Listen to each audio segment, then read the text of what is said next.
नमस्कार विद्यार्थियों, मेघराज गुरुकुल में आपका स्वागत है। और आज की जो क्लास है आपकी काफ़ी मज़ेदार और काफ़ी इंपॉर्टेंट होने वाली है। उसका कारण है कि आज की कम्प्लीटली जो क्लास है आपकी वो कोण पर आधारित है दोस्तों। कोण मतलब शंकु, शंकु का कम्प्लीटली कंसेप्ट क्वेश्चंस के बारे में बात करने वाले दोस्तों। और एंड में जब वीडियो का एंड रहेगा उसमें आपको एक बात विशेष तौर से बात बताएंगे, एक जोड़ा ऐसा बताएंगे, अगर वो जोड़ा आपको ध्यान में है तो भारत के किसी भी एग्जाम के अंदर कोई भी क्वेश्चन शंकु का आ जाए तो आप 5 सेकंड से कम में कर सकते हो बिना पेन चलाए। तो आपको तो समझो शंकु क्वेश्चन में पेन नहीं चलाना पड़ेगा आज की क्लास देखने के बाद, ये 100% गारंटी। आप पूरी क्लास देख लीजिए, शंकु पेन में अगर कभी शंकु क्वेश्चन में कभी अगर पेन चलाने की जरूरत पड़ जाए आपको, ये मेरे 100% गारंटी दोस्तों, कभी पड़ेगी ही नहीं आपको जरूरत, आप 100% क्वेश्चन कर सकते हैं। तो अपन शंकु के बारे में बात करते हैं। शंकु कैसा दिखता है, तो आपने सॉफ्टी देखी होगी, देखो सॉफ्टी सबने देखी, तो सॉफ्टी होती है ना, वह शंक्वाकार होती है। या फिर जोकर की टोपी देखी होगी आपने, बर्थडे कैप भी देखी होगी, ये सब शंक्वाकार होता है। और ये जो दिख रहा है आपको, ये शंक्वाकार आकृति है, ये इसकी साइड होती है, ये कर्व्ड साइड कह सकते हैं अपन, है ना, ऐसे यू इस प्रकार की होती है। ये वर्टेक्स इसका और ये आधार है, मतलब बेस है। इस प्रकार का शंकु होता है सामने। नीचे का जो वर्ताकार जो भाग होता है बेस वाला, ये खुला होता है, ध्यान रखिएगा। अब यहाँ पर क्या क्या चीज़ें होती है, अगर आप बात करें आपके सामने शंकु ऐसा दिखता है। इसमें अगर बात करें आपके सामने, ये एच ऊंचाई होती है, एच ऊंचाई जो होती है, एच इसको बोलते हैं सीधी ऊंचाई। एच जो होती है ना, ये सीधी ऊंचाई होती है। जब भी कभी एच ऊंचाई इस्तेमाल की जाए, लैंग्वेज में बोला जाए, तो एच जो होती है आपको सीधी ऊंचाई होती है, ठीक है। और यहाँ पर जो आर है, ये आर है, यहाँ पर ये आधार की त्रिज्या है। आर जो आपको दिखाई दे रही है वो क्या बताओ, आपकी आधार की त्रिज्या। तो आर हो जाएगा आपका आधार की त्रिज्या। देखिए आप आर को जो ले रहे हैं अपन, वो हो गया आपकी आधार की त्रिज्या। और इसकी बात करें अपन, इसे तिर्यक ऊंचाई कहते हैं अपनी, एल है, ये तिर्यक ऊंचाई, यहाँ से यहाँ तक की जो ऊंचाई आपकी, इसे हम तिर्यक ऊंचाई बोलते हैं, ये एल होती है। तो एल को रिप्रेजेंट किया जाता है तिर्यक ऊंचाई से, ये होगा आपका तिर्यक ऊंचाई, ठीक है। ये हो जाएगी आपकी तिर्यक ऊंचाई। अगर आप इस त्रिभुज को देखो, आप ABC एक समकोण त्रिभुज है। ABC क्या आपका एक समकोण त्रिभुज है। और इस समकोण त्रिभुज में मतलब एक कोण 90 डिग्री का है। इसमें हम पाइथागोरस प्रमेय लगा सकते हैं और वहाँ से एल का मान निकाल सकते हैं, कोई बड़ी बात नहीं। तो लगा दे पाइथागोरस प्रमेय में, कोई बड़ी बात नहीं, अपन कर सकते हैं। तो चलो सबसे फर्स्ट वेराइटी पाइथागोरस प्रमेय लगाएंगे। कर्ण का स्क्वायर मतलब एल का स्क्वायर, आधार का स्क्वायर मतलब आर का स्क्वायर, और एच स्क्वायर, ऐसा कर देंगे। तो सबसे पहली इंपॉर्टेंट चीज़ जो अपने काम आने वाली वो यही है आपके सामने। देखिए आप, मैंने लिखा कर्ण का स्क्वायर बराबर आधार का स्क्वायर प्लस लंब का स्क्वायर। तो यहाँ से एल निकल के आ जाएगा, मतलब तिर्यक ऊंचाई निकल के आ जाएगी। अगर त्रिज्या और सीधी ऊंचाई दे रखी है तो उससे आप तिर्यक ऊंचाई निकाल ही सकते हो, कोई बड़ी बात नहीं। तो जब भी कोई भी क्वेश्चन आपको करना पड़े इसका शंकु का, सबसे पहले आप एल निकालिएगा।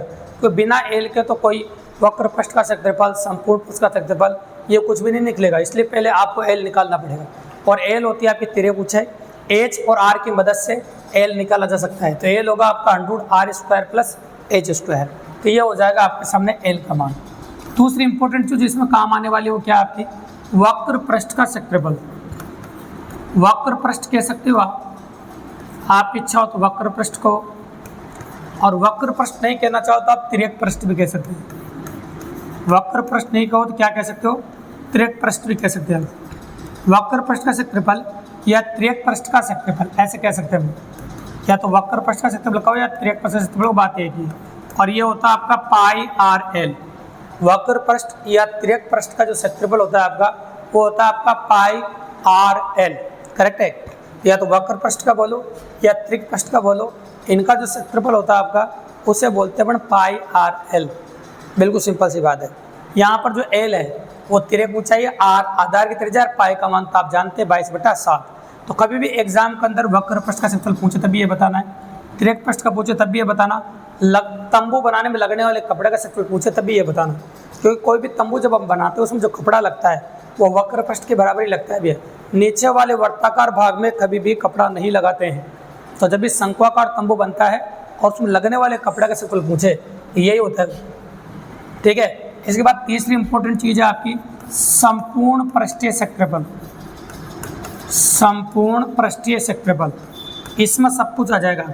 संपूर्ण पृष्ठीय क्षेत्रफल में तिर्यक पृष्ठ तो आएगा इसे, इसके अलावा एक वर्ताकार भाग नीचे लगाना पड़ेगा, πr² ढक्कन लगाना पड़ेगा नीचे, और उसको जोड़ देंगे जिसमें संपूर्ण पृष्ठफल आ जाएगा। πr² प्लस πrl, यहाँ से आप पाई आर कॉमन ले लीजिए, यहाँ से पाई आर कॉमन लेते हैं, यहाँ बच जाएगा आर और यहाँ बच जाएगा आपका एल। तो पाई आर ये हो जाएगा आर प्लस एल, ये हो जाएगा आपका संपूर्ण पृष्ठीय क्षेत्रफल। इसे अपन कहते हैं आपके सामने संपूर्ण पृष्ठीय क्षेत्रफल। ठीक है, कोई दिक्कत नहीं, बिल्कुल नॉर्मल। ये तो पाई आर आर प्लस एल ये होगा आपका संपूर्ण पृष्ठीय क्षेत्रफल। ठीक है, कोई दिक्कत नहीं, बिल्कुल नॉर्मली। संपूर्ण पृष्ठीय क्षेत्रफल के बाद चौथी इंपॉर्टेंट चीज जो आपकी होती है वह है आयतन। चौथी इंपॉर्टेंट चीज जो होती है आपकी वो क्या होती है बताओ? आयतन, है ना। बिल्कुल सिंपल सी बात है। चौथी इंपॉर्टेंट चीज जो होती है वो होती है आपकी आयतन। ये संपूर्ण पृष्ठीय क्षेत्रफल है। ठीक है, तो संपूर्ण पृष्ठीय क्षेत्रफल के बाद चौथी चीज जो आती है आपकी वो आपकी आयतन आती है। अब आयतन कैसे निकलेगा शंकु का? तो अगर आपको बेलन का आयतन पता है तो आपको अलग से शंकु का आयतन याद करने की बिल्कुल भी जरूरत नहीं भी, क्योंकि ये समझो बेलन का आयतन अगर 1/3 से गुणा कर दो कांस्टेंट वैल्यू से तो ये शंकु का आयतन हो जाता है। ये हो जाएगा आपका 1/3 पाई आर स्क्वायर एच, और बेलन का आयतन तो आप जानते हैं पाई आर स्क्वायर एच होता है, तो 1/3 पाई आर स्क्वायर एच हो जाएगा। क्या हो गया आपका? 1/3 pi r square h, 1/3 pi r square h. ठीक है, तो देखो ये हो गया 1/3 पाई आर स्क्वायर एच, ऐसा हो जाएगा आपके सामने। ठीक है, ये आयतन हो जाएगा आपका 1/3 pi r square H. Correct है, तो ये तो हो गया आपका आयतन, और 4 इंपॉर्टेंट बातें होगी।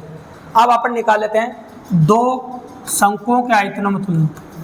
तो दो शंकुओं के आयतनों में तुलना कर लेते हैं अपन के आयतनों में तुलना, दो शंकुओं के आयतनों में तुलना।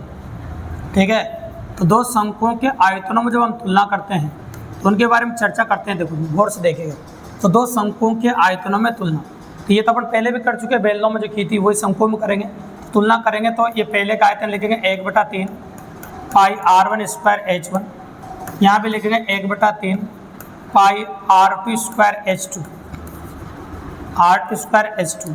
ये कट जाएगा आपका, इसमें इसका भाग लगा देंगे अपन, क्या आ जाएगा आपका? आयतनों में अनुपात बराबर त्रिज्याओं के स्क्वायर में अनुपात और ये ऊंचाइयों में अनुपात। ठीक है, बिल्कुल सिंपल सी बात। ये हो जाएगा आपका 3 अज्ञात अनुपात। एक अनुपात हो रहा आपका आयतन में अनुपात, एक अनुपात हो रहा आपका त्रिज्याओं में अनुपात, और एक अनुपात हो रहा आपका ऊंचाइयों में अनुपात।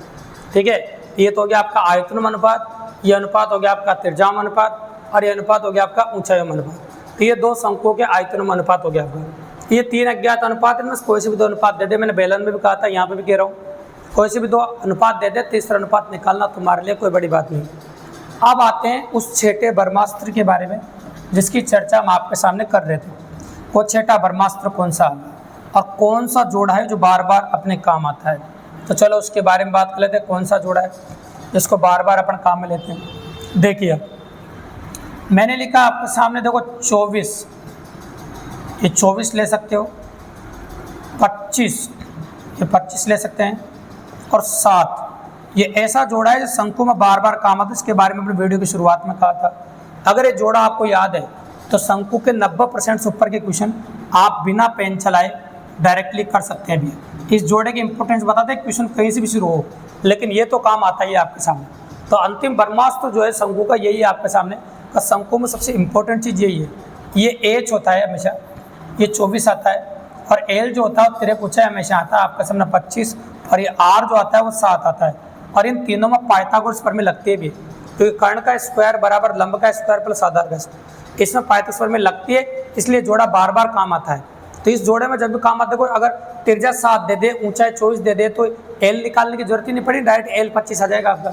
और अगर आपको ये दोनों दे दे तो आर निकालने की जरूरत नहीं पड़ी, ये दोनों दे दे तो ये निकालने की जरूरत नहीं पड़ी। तो ये समझ लो शंकु के अगर 90% क्वेश्चन बिना पेन चलाए करने, तो दोस्तों इस जोड़े को याद रखो, बार बार रिपीट होने वाला जोड़ा है। और उसमें जो पेपरों का एनालिसिस किया अपन ने 15 साल के पेपरों को, तो ये समझ लीजिए कि मैक्सिमम पॉसिबिलिटी वाला रहा है, सबसे ज़्यादा काम आने वाला जोड़ा रहा है। यूँ समझ लीजिए कि 90% पॉसिबिलिटी बनती है इसकी, हाँ ना। तो डायरेक्टली 5 या 4 सेकंड में क्वेश्चन करके देगा आपको। तो ये इंपॉर्टेंट जोड़ा ध्यान रखिएगा। तो इसमें पाइथागोरस में लगती है, त्रिज्या ये होती है, तिरक ऊंचाई ये होती है, सीधी ऊंचाई ये होती है। इसको आप ध्यान में रखना गौर से, तो काफ़ी इजीली और काफ़ी आसानी से आप कर पाओगे, कोई बड़ी बात नहीं। अब आप देखो एग्जाम में कैसे कैसे क्वेश्चन आए, आइए उनके बारे में बात करते हैं। अब वही जोड़ा भी काम आएगा, उसी को इस्तेमाल करेंगे, कोई दिक्कत की बात नहीं। तो पहला क्वेश्चन देखिए आप, यदि 24 सेंट ऊंचाई वाले एक लंबवर्तीय शंकु का आयतन दे रखा है तो उसका वक्र पृष्ठ क्षेत्रफल ज्ञात करना है। तो देखो ऊंचाई दे रखी है एक तो आपको 24, है ना। इस क्वेश्चन को मैं डायरेक्ट भी बता सकता हूँ आपको, जो मैंने जोड़ा बताया आपके सामने, क्योंकि आयतन दे दिया तो मैं सोल्व कर देता हूँ पहले अभी तो आपके सामने। और आयतन दे रखा है 1/3, आयतन ही होता है पाई r स्क्वायर और h, ये आयतन है। और आयतन दे रहा है वो 1232। वैसे मैं बताऊंगा अभी डायरेक्ट कैसे करते हैं। डायरेक्ट तो हो गया क्वेश्चन, बताओ कैसे। 24 सीधी ऊंचाई दे रखी है, जोड़ा बता रखा है मैंने आपको बताओ। ये 24 ऊंचाई दे रखी है, 24 ऊंचाई देकर जो त्रिज्या आती है वो 7 आ जाती है डायरेक्ट ही। और भले आप सोल्व करके देख लेना, इससे भी त्रिज्या 7 ही आएगी, पर मैं सोल्व कर देता हूँ आपके लिए। डायरेक्ट त्रिज्या 7 आ जाएगी। और त्रिज्या 7 आने के बाद वक्र पृष्ठ का क्षेत्रफल निकालना कौन सी बड़ी बात है, क्योंकि आप अच्छी तरह जानते हैं। एक तो ऐसे निकालेंगे अपन, एक आप जानते हैं देखो r 7 आ गया तो l 25 अपना आप आ जाएगा। और l 25 आएगा तो पाई r l निकालना हमारे लिए कोई बड़ी बात नहीं। तो पाई का मान 22/7, r का मान 7 और l का मान 25 है आपका। ये 7 कट ही जाएगा, 25 दूनी 50, 25 दूनी 50, 550। ये भी आंसर फिक्स होता है, तो एग्जैक्टली आंसर आ गया आपका 550। आप किसी ने कहा सर त्रिज्या तो निकाल के बताओ, त्रिज्या कहाँ है हमारे पास। अरे त्रिज्या इससे निकाल लो, अगर मान लो निकालना चाहो आप। चलो निकाल के बताता हूँ। ये 8 बार कट जाएगा आपको। 8 से काटो 1 8 8, 8 5 4 32, 22 से काट दो 7 बार कटेगा, 7 को इधर गुणा कर दो तो r स्क्वायर बराबर हो जाएगा 49 और r बराबर हो जाएगा आपका 7। r बराबर कितना हो जाएगा आपका 7। बिल्कुल सिंपल सी बात है, आ गया ना 7। r बराबर 7 आ गया तो l अपना भी 25 आ जाएगा। या तो आप ऐसे कीजिए, अगर आप ऐसा नहीं करना चाहो तो डायरेक्टली ऐसा कर सकते हैं। तो मैं कह रहा हूँ आपको सिर्फ डायरेक्ट 24 दिखा तो 7 मुझे अपना आप दिख रहा था। तो ये कमाल है उस जोड़े का, जो अपन ने जोड़ा आपको बताया दोस्तों, बहुत कमाल होता है उस जोड़े का, काफ़ी इंपॉर्टेंट और काफ़ी इंटरेस्टेड तरीके से। अब आ जाता है क्वेश्चन नंबर 2 पे। किसी शंकु का डेरे का आयतन 1252 घन मीटर है तथा फर्श का क्षेत्रफल दे रखा है कुछ 54 मीटर। तो डेरे में लगे कपड़े का क्षेत्रफल वही पाई r l ही पूछा आपसे, कोई बड़ी बात नहीं है। तो देखो यहाँ भी भैया 1232 होगा। अगर आप कहोगे तो 1232 होगा तभी क्वेश्चन कर पाएंगे, नहीं कर पाएंगे क्योंकि यहाँ पे संख्या मिस्टेक है। अभी 1232 लिया था अपन, बार बार नहीं बताएंगे। ये अगर 154 क्षेत्रफल होता है ना, त्रिज्या 7 होती है। हाँ, त्रिज्या कितनी होती है 7। अब त्रिज्या 7 होगी आपकी तो आप क्लियरली कर सकते हैं वापस। त्रिज्या 7 होगी ना, तो 7 त्रिज्या रखोगे h निकालना कौन सी बड़ी बात, आ जाएगा आपका h। या तो आयतन के फॉर्मूले मान रखो, और नहीं रखो तो मैंने बताया रखा अगर ये तो 24h हो जाएगा। और 24h हो जाएगा तो l कितना हो जाएगा आपका 25, डायरेक्ट आ जाएगा, कोई बड़ी बात नहीं। और इससे तो आपने और लगने वाले कपड़े का क्षेत्रफल निकाला था 550, अभी इससे पहले वाले क्वेश्चन में निकाला था। मैंने कहा था ना बिना पेन चलाए काफ़ी इजीली कर सकते हो, जोड़ा आपको याद है तो 5 सेकंड में क्वेश्चन कर सकते हैं आप, कोई बड़ी बात नहीं। काफ़ी इजीली और काफ़ी आसानी से कंप्लीट करेंगे आप, ठीक है। अब आ जाओ क्वेश्चन नंबर 3 पे कि दो शंकुओं के आयतनों में अनुपात दे रखा है। ये थोड़ी देर पहले सिखाया था मैंने। ये आयतनों में अनुपात, ये त्रिज्याओं के वर्ग में अनुपात, 3 में से कोई सा भी अनुपात दे दे 2, और तीसरा आपसे पूछ सकता है। तो आयतनों में अनुपात दे रखा है आपको 2/3, और आधारों की त्रिज्याओं में अनुपात दे रखा है आपको 1/2, और आपसे पूछा ऊंचाइयों में अनुपात ज्ञात कीजिए, ठीक है। ये होगा आपका 2/3, ये होगा 1/4 और गुणा h1/h2, ठीक है। ये उधर चला जाएगा आपका, तो ये 8/3 ये होगा आपका ऊंचाइयों में अनुपात, ठीक है। 8/3 ये हो जाएगा आपका ऊंचाइयों में अनुपात। बिल्कुल सिंपल और काफ़ी ईजी। ऐसा क्वेश्चन भी काफ़ी अच्छे से काफ़ी इंपॉर्टेंट तरीके से आप कर सकते हैं, कोई बड़ी बात नहीं, ठीक है। इस प्रकार क्वेश्चन एग्जाम में देखने को मिलते हैं, इस प्रकार के कंडक्टेड क्वेश्चन होते हैं, तो काफ़ी इजीली और काफ़ी आसानी से दोस्तों आप कर सकते हैं। 3 क्वेश्चनों में कोई बड़ी बात नहीं है, काफ़ी आसानी से आप कर पाएंगे, ठीक है। तो मैं कह रहा हूँ आपके सामने जब भी कभी इस प्रकार के प्रश्न आए तो आज के वीडियो से सबसे खास बात क्या सीखी आपने?